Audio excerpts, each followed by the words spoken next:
Welcome to the Daba Africa Investment Weekly Podcast.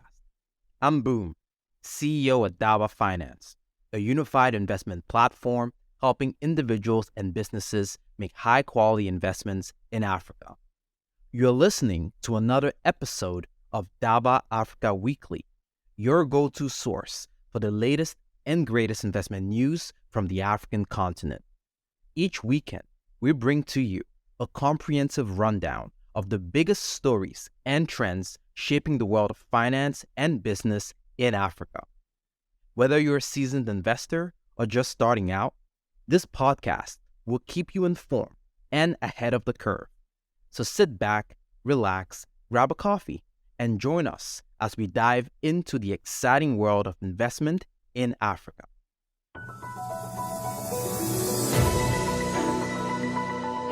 This week, we are excited to reveal that Daba participated in a $1.3 million pre-seed round, while insurance-focused startups dominated the headlines after two major players in the space closed fundraising rounds. Kenya-based BuuPass, a digital ticketing company for transport operators, closed a $1.3 million pre-seed round that saw participation from Founders Factory Africa, Daba Finance, Google Black Founders Fund, and several angel investors. For us, the appeal of BuuPass was the fact that it's solving a fundamental problem in the largely traditional, manual, and fragmented road transport sector. And it currently processes about 12,000 transactions per day across its booking channels and has recorded over 9 million ticket sales. Nigeria-based Curacel raised $3 million in seed funding to roll out new technology solutions designed to power new insurance experiences and expand into North Africa. Meanwhile, its South African counterpart, Naked, which offers a digital way for consumers to insure their cars, homes, and valuables, raised $17 million in Series B funding. Both deals are significant considering Africa has a crucial need for innovative insurance solutions to address the significant lack of coverage of the continent. Less than 3% of Africans have any form of insurance, although South Africa fares better compared to its peers in the region, with about 60% of its people having some form of coverage. But as a continent, there is still a lot of room to improve access, presenting a market opportunity for startups like Naked, Curacel. Kenya's data center market is at a growing stage, with revenues expected to reach $100 million by 2027. This growth is driven by 1, the growing demand from SMEs, 2, rising internet penetration rate, 3, Kenya's preference for mobile commerce, and 4, the new entrants like Africa Data Centers, which is significantly accelerating market expansion. Outside Kenya, the African data center market was valued at $2 billion in 2020 and is expected to grow to $5 billion by 2026 at a rate of 15%.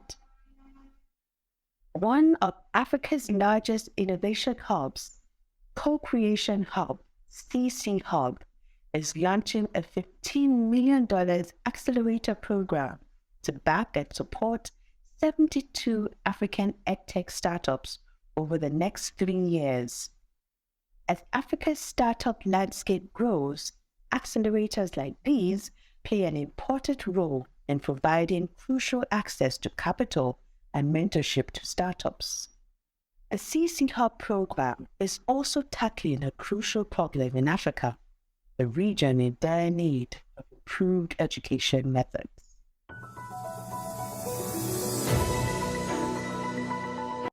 Dear listener, would you like to get more insights on the investment landscape in Africa? Simply download the Daba Finance application today. You can create a free account and access daily market updates as well as intelligence reports for free.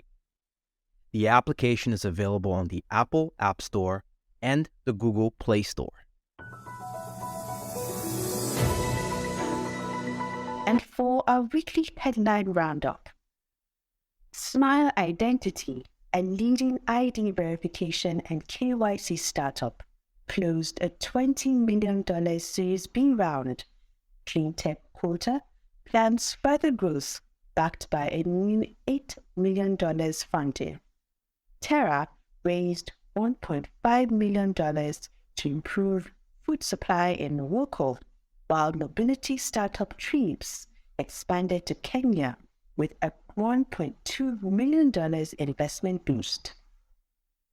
In other news, French telecom giant Orange jointly unveiled a new digital center in Sierra Leone with the German government. Starlink plans to pilot its internet satellite to Rwandan schools ahead of launch this month. Nigerian crypto startup Fluid Coins was acquired by UAE's Block Phoenix after failing to raise funding, and according to Disrupt Africa's new funding report, active investors in African tech grew by 28% in 2022. Speaking about Koto's raise, Daba reached out to Fabrice de Godemont, co-founder of the clean tech company. Following the announcement of his company's new round of funding, we asked him what excited him the most about the next phase in Koto's journey specifically, and the energy industry more broadly. He also revealed the company's plans with the fresh capital injection. Here is what he had to say. Koto is going to use the proceeds of this injection for two main things. One is to buy more inventory in Benin and Burkina, where demand is very high. Second, we're going to use the proceeds to expand in Ivory Coast, where we're not present at the moment. So we are setting up a new team, and we have contracted with a distributor over there. And this will allow us to bring our hardware, which is quite differentiated from the competition in Ivory Coast. If we look more strategically than the immediate use of our proceeds of this capital injection, there are two main things that are for the future at Koto. The first one is we are starting to develop additional essential services on top of the energy layer. So this is access to data in rural areas. And the second is financial services. At the same time that there are more than 600 million people that don't have access to electricity in Africa, we have basically the same statistics for access to internet data or for access to financial services. There are from 500 to 800 million people in Africa that are unbanked and don't have access to internet data. The combination of these three essential services, first access to energy, then access to data and financial services, is for us the key for unlocking economic development. So that's SDG 8, and Koto overall is working to that purpose. We think that this has the most impact, the economic development of rural population. And that's all for today's episode of Daba's Africa Investment Weekly Podcast. We hope you enjoyed this week's rundown of the most notable investment news and trends from across the continent. If you found this podcast useful, please subscribe and share it with your friends and colleagues. Rate and review us wherever you listen to your podcast. We would greatly appreciate it. Remember to tune in next week for more in-depth commentary on the world of investments in Africa. Until next time, happy investing with Daba. The information contained in this recording does not constitute research, or recommendation from any Daba entity to the listener. Neither Daba nor any of its affiliates makes any representation or warranty as to the accuracy or completeness of the statements or any information contained in this recording, and any liability, therefore, including in respect of direct, indirect, or consequential loss or damage, is expressly disclaimed. Daba is not providing any financial, economic, legal, accounting, or tax advice or recommendations in this recording. In addition, the receipt of this recording by any listener is not to be taken as constituting the giving of investment advice by Daba to that listener, nor to constitute such person a client of any Daba entity.